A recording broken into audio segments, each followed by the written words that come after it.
Day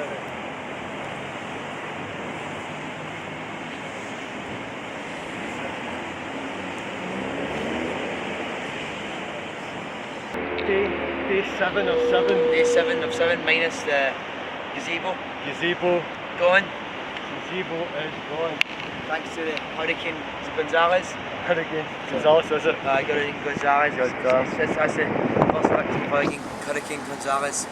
Just hope the tent's not a second to go. It's looking okay at the moment, but we're hoping that the old hurricanes. And I'm hoping it calms down. Yeah. So, how are you feeling today, Dan? I'm feeling a wee bit worse for wear because I'm exhausted and cold. I feel dirty, I need a shower.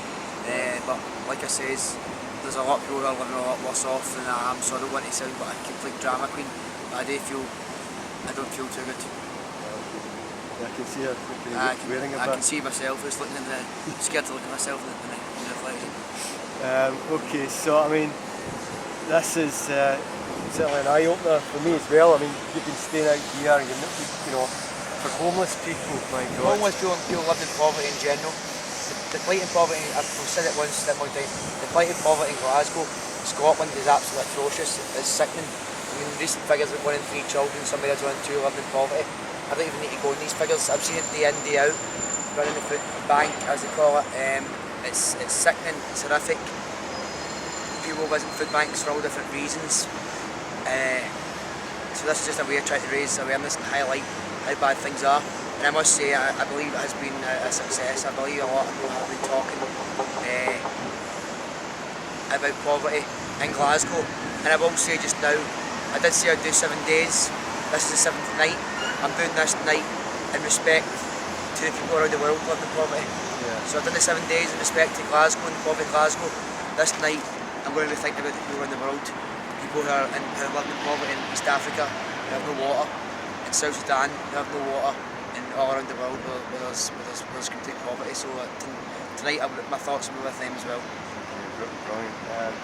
So, has anything been happening since the last talk? Well, today when I was just sitting, I noticed a sleigh come pulling over, and there was a couple of reindeers, and there was a kid, and then Gordon Matheson appeared, and then all the media appeared, and then they were all taking pictures of Gordon Matheson with his Santa hat on, the kid smiling all happy, jingle bells, Batman smells, Robin laid an egg.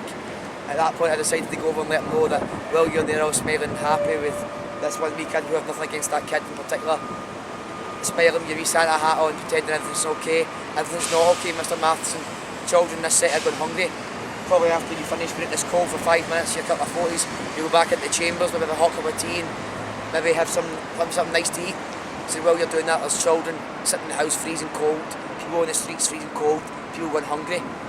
But it wasn't really wanting to listen, he was just wanting to get his photo took to back into his warm, cosy office. Yeah, and the media just totally with the establishment again, isn't it? Well, I went over with my banner to say Glasgow, it says End Poverty Now, but Mr. Matheson was trying he didn't really know what to say because what can he say? Yeah. Well, he's sitting there waving with his wee Santa hat on, thinking everything's okay. And the Christmas lights all around here. I mean, I don't know how much the electricity bill that's going to cost the city, but I would rather take down the Christmas lights and use the money redirected into people who can feel poverty in Glasgow. Yeah, there's a good practical idea. That's never happened. Common sense. Common sense. Instead of having these lights all up here, or as if everybody's all happy, so everybody can get involved and stop. Oh, is that Gordon Matheson getting switched off again? Something happened. The live stream just died. Gordon Matheson's got a cut again. What happened? Yeah. What's the first time it's happened again? I know it's once before we lost it, but it just completely disappeared. Now we know you're on a webcam, live to the internet. Let's try it again. Let's see what happens. On the top of the building.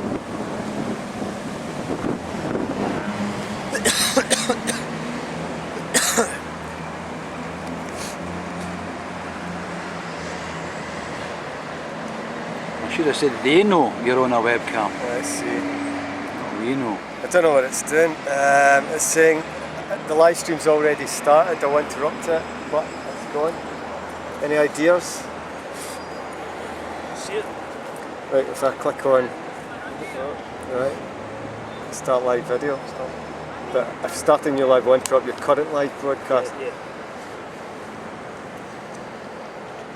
We're on live stream now, is it something important? That's you. Hi, I'm a research assistant up at Glasgow University, and at the moment we're doing a project looking at welfare conditionality, which is a large-scale project funded by the SRC, where we're going to be speaking to folk in 8 different cities across the UK. And the main aspect of this is the sort of increased use of sanctions, or requiring people to act in certain ways in order to receive their welfare. So you'll get certain things like having to sign claimant commitments, or folk who are getting signed social tenancies only get it for a year at a time, rather than actually getting the sort of tenancy that's for life that you used to get previously. So what we're doing is looking to interview 480 folk across the UK who've got either direct experience of being sanctioned or have been threatened with a sanction at any point. So if anyone that's watching happens to have been affected by sanctions, or if you work for anyone and you think you could help us be put in touch with them, just give us a call on 330 2277. Well, we definitely know quite a few people who've been affected by sanctions. I think especially Glasgow, quite a large number. It's huge, I know people visit me daily. I think there's over 10 people that visit me yesterday. There's no me personally visiting my food bank yesterday because of sanctions. I mean, what's the study for? What are you planning to do? Well, so the two big things with the sort of, for the last sort of like 20-30 years, there's been a huge removal of the universality of welfare. So like the biggest example would be, for example, child benefit was one of the last universal benefits you get. If you had a child, you get your child benefit, whereas now they've sort of put in a income bracket for that. And this has been put in place for job seekers, ESA and all these sorts of things, but very little research is actually backed behind it. So there's all this very strong ethical argument of this is taxpayers' money, folk need to be accountable for this and these sorts of things. Because if you look, the biggest example of this is the change from unemployment benefit to job seekers allowance. No longer if you're unemployed you receive a benefit, you've got to be a job seeker to get an allowance. This is something that we allow you to have because you are out looking for work. So that whole sort of change in mentality of the way the welfare system works is what we're looking at, because very little evidence there. It's very strongly in the rhetoric which you sort of see from folk like Ian Duncan Smith and the Conservative Party. It's evil, man. What's going on? I mean, the people that are applying these sanctions, right? It's random. Do you know what I mean? They're making hoops for people to jump through. It's impossible to jump through. You go to an interview for one of these things, right? They'll try and upset you. Aye. So that you get a bit angry. They'll slap a sanction on you. Some of the questions that they're asking you. Okay, how can you record this? Do you know what you should do, right? You should come and actually really listen to these people. Well, that's what we're planning to do. We're planning to speak to folk for an hour and a half at a time. And that's on their experiences, on their views, so they'll get a chance to talk about what's happened to them, as well as talking about what they think of how welfare should be organised in society in general. Because one of the important things is not only looking at trying to get a proper evidence base on what happens to folk affected by conditionality, but also letting folk who are affected by it say what they think is right and wrong about welfare and how it should be organised, which is usually cut out of the debate completely. So this is about statistics really? No, this is a qualitative study. So about how it affects them? We want to actually get folk, and we'll be speaking to them in depth about how things have happened, so it won't just be purely statistical, even though we're interviewing a large number of folk. We're going to be looking at this is what's happened to this exact person, and this is their story. Did you see the one we did for Penally? Did you see John? Unfortunately I didn't see that one. I was looking through some of your recent uploads, but I didn't come across that. Okay, if you look at the one live stream we did yesterday, and I think there might have been a couple there, but John was one. John was one. That story was quite horrible. It was horrible. Yeah. And that's, I mean, it upsets me every time. But you say I wouldn't say you've got a defence mechanism, but I'm seeing this on a constant basis every single day. Nothing to do anymore. I mean, there doesn't seem to be any. They'll send stoop to any levels. Yeah. There doesn't seem to be any sort of. They'll do anything basically now. It doesn't matter. And Sean will tell you some of the stories as well, like Atos and Sancton. I mean, these people seem to be magicians. Yeah. You walk in there, can't walk, you can't do anything. You seem to walk out fit for work. Do you know what I mean? So they seem to be some sort of magician. Yeah, it's as I said, it's just an excuse to get people off the figures, and you know, you get families left with nothing. Getting this, man, and you're going to be asking people, right? They've got nothing and starving. What do they think of the welfare state? People very agitated, frame of mind. They're trying to feed their family. That's what we're dealing with. Aye, but right? I think it's still important speaking to folk in those situations, because they're hardly ever heard, or if they ever do get shown, it's on things like Benefits Street where it's so edited to portray a negative picture. And that's one of the programmes that the other media sources use. They try and use the old divide and conquer technique to get people turning against people in Benefits to believe that they're all lazy and they don't want to work with big television guys. It's complete nonsense. It's a very small percentage of people. I'm dealing with people day in, day out who are on benefits, people who are unemployed, people who are disabled, people who do want to work, people who are working or visiting food banks. It's a small percentage. People who do want to have self-ownership. Yeah. People do want to work. People do want to have a bit of self-respect about themselves and want to have dreams and want to go places in their life. I mean, it's a complete madness to think that people want to sit about job seekers allowance all week and be lazy. That's nonsense. That's just a tactic that people at the top use to have the people at the bottom squabbling amongst themselves, and when in actual fact we should be looking up there and looking for them to blame and be held accountable. Alistair should be talking to this man, his dad, and you know, Sean. Sean as Clerkin, well. maybe. Sean will know a lot of people, but certainly I'm seeing people day in day out. Just another quick thing, for folk as well, as a recognition for folks' time, we are also giving folk a £20 shopping voucher for taking part, and the reason that we're doing the shopping voucher is just so that you don't get in any trouble with the DWP, because we'd normally want to give folk money for it, but it just sort of shows how things have come. Is it going to be complete anonymity to these people? Aye, they're not going to be on camera there? No, they're not going to be on camera. We'll tape record it if they're okay with that. If they don't want it to be tape recorded, I'll take notes going down, and anything they say like names, locations and that will all be removed from the transcripts. So anything that we do use in any reports won't be able to be tied back to them. At the end of the day, how's this report going to be used? Who's going to read it? Well, as I said, this is involving 6 different universities across the UK. So we've got our own links with a number of organisations like Poverty Alliance, Child Campaign Against Poverty, and we're obviously going to be trying to do a few conferences, seminars with folk with that, but we're also then looking to see any other sort of avenues that we can sort of go down and getting some of this information out to folk. I don't know, there's an idea for why don't you help out, you know, the food bank a couple of nights and you'll get a feel for what's going on and you'll hear stories. I'm more than happy to do that. And that's something I need to discuss with my dad, obviously with other people as well. I'll give you my number once we come off here, and we can speak about this once I'm obviously once I've been washing that and I've spoken to my dad, and we can see again that my first thing is to trust the people who I'm helping, to see that's my main goal, is to trust people I'm helping and trusting them. I obviously need to know more about what you're going to be doing, then how the information is going to be used, how the people who I'm helping are going to be, if they're going to be vulnerable in any way, because my first goal is the people I'm helping and for their safety, their confidentiality and helping them. That's my main thing that I have to always focus on first. Okay. I definitely understand that. Yeah. Okay. So one more night, mate. That's me. Early first thing tomorrow morning about here. God maths and that they'll be able to sleep better. Yeah. Knowing my way. Going but not forgotten. Going but not forgotten. Absolutely. Going just for a short time. I'm sure I'll be back in some weird form because it doesn't seem as though. I hope. But I've not been in vain. What I've done here has not been in vain. Yeah. Lewis and that will tell you, people who've been down, that there's been a constant flow of people here getting involved, wanting to know things, asking questions, social media, yourself. It's been unbelievable. I mean, the fact that people are talking, that's the first steps. The next step to get people walking, to get the emotions going to end poverty. I believe that's the ball's rolling now. Like I said, I believe poverty is a man-made creation, especially in places like Glasgow and Scotland. This is a wealthy country that yet so unequal. So I do believe it can be sorted with the click of fingers with the powers that be. So we'll keep plugging away, we'll keep the momentum going, we'll keep putting pressures on the people at top, but most importantly, we'll keep the guys on the ground, the average Joe Blocks of people, we'll keep them rising up, because I believe that's where the battle's to be won. I believe it's a grassroots level movement. I believe it's about the people. I believe it's about people being educated. Knowledge is power. People being aware. going doing their own bit of research, talking to other people, and together rising up as one to take on whatever you want to call them, these upper class echelons.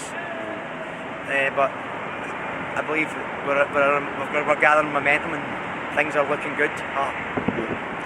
Yeah, well, we did miss an opportunity with the yes vote, but we've still got to fight, still got to keep going. I mean, it'd be naive to think as soon as they voted yes, that was it. Whoa, everybody's all happy as Larry. I don't believe that for a second.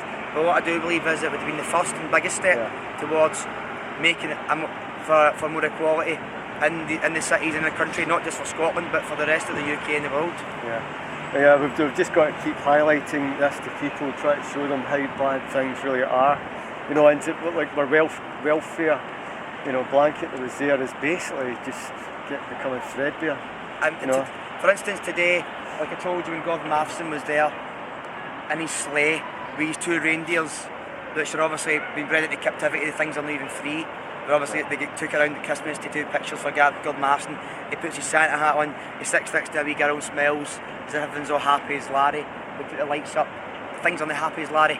Well, he's in there and he's rich, his big salary, getting his heat and getting his fancy banquets every day for his lunch, come out for 10 minutes in front of his press waving, yay, we're all happy. People are all happy, people are going hungry. And they were saying about the wee girl there, and I tried to explain to him that wee girl, there's people her age in this city who are sitting just now hungry, have not had any food. It's no fair. So how did they not come over and say anything?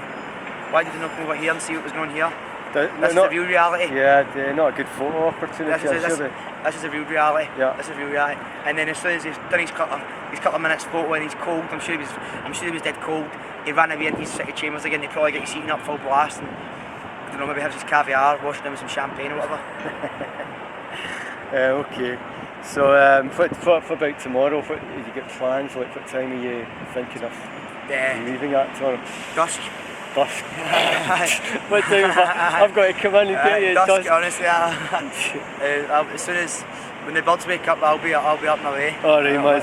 So I might miss you tomorrow. I don't know, but I need a shower. Okay. I need a shower. Listen, if not even for me, for other people, for the sake of people around you, it's getting that bad. For 6 years. Yeah, it's a bit whiffy. That's all. Okay, so maybe tomorrow, like, listen, you go rest, get whatever, but give us a shout on the week and come do a wee interview with you. You can come see the hub. Yeah. We can show you what's going on there, and we can talk about the future plans for Glasgow's need towards setting hubs up around the city to make it more accessible for people in poverty to receive help. Maybe you could get your man up here to come up and cut a ribbon. Oh, I know. I open up and a big fancy. We can maybe get a private company to do the catering for it and all that. Absolutely. That's what I'm thinking. You know what I'm saying? We could do that. We could get private. We could get wee waiters serving canapes and whatever else to us. I think it'd be great. I like it. It sounds good to me. Okay, so we'll do that, right? So, Dave, what we'll call it a night. It's been a pleasure. It's been a pleasure. Thank you everybody for showing us support. Yeah, absolutely. It's absolutely overwhelming and humbling. And keep talking about poverty. Keep talking about injustice. Not just talking about tackle it head on. Be upfront with people and if something's not right, say it. Say it and don't just sit back and allow things to go wrong in the cities and because things do have to change, not just change, radical change. Yeah, absolutely. We need it yesterday. We need to be talking about this. We need to be making people more aware of it. You know, and again, like we don't like food banks, but they're a necessity. Yep. We want to get rid of food banks. This is not a civilised country when the growth of food banks is just unprecedented. It's becoming, we said it before, it's becoming normalised. I don't see how it could be normal. For me, it's anything but normal. Yeah, no, absolutely. It's anything but normal. When politicians turn up, see them as a and there's nothing worse when they turn up to cut the ribbon as if, look at me, I vote up a food bank as if, like I've said it before, they're opening these things up as if they're opening up a sports centre, as if they're opening up a library, as if they're opening up some community hall. It's a food bank. It's something that you're creating in the first place. You're creating the need for this nonsense for people. And I've said it before. The fact that people are actually working to go is even more appalling. Exactly. I mean, it's the working poor is just unbelievable. Yeah, the term itself is just wrong. But as long as there's things like this will keep me going. Yeah, absolutely. My wee badge that Alphonse made for me at 8 years of age. Now I see it. They were the salt fire. That just for me, that keeps you going when you know the young kids, because the kids are the future. Kids get involved. They're going to hopefully become adolescents, become adults, and hopefully it spurs it on for a knock-on effect for the future. You know, it was really cool that wee guy. It's 12-year-old, a little skater. Wee skateboard guy, you know, he turned up just out the blue and knew about poverty, and said he's seen so many people pulverised. I mean, that's what it's all about, getting the young people involved from an early age. That's for me is key. Right, okay, so day 77, we're going to say goodbye, we're going to say peace and love. Okay, and we'll be back. Yep. Okay, bye now. I'll be back, Alan Schwarzenegger. Bye.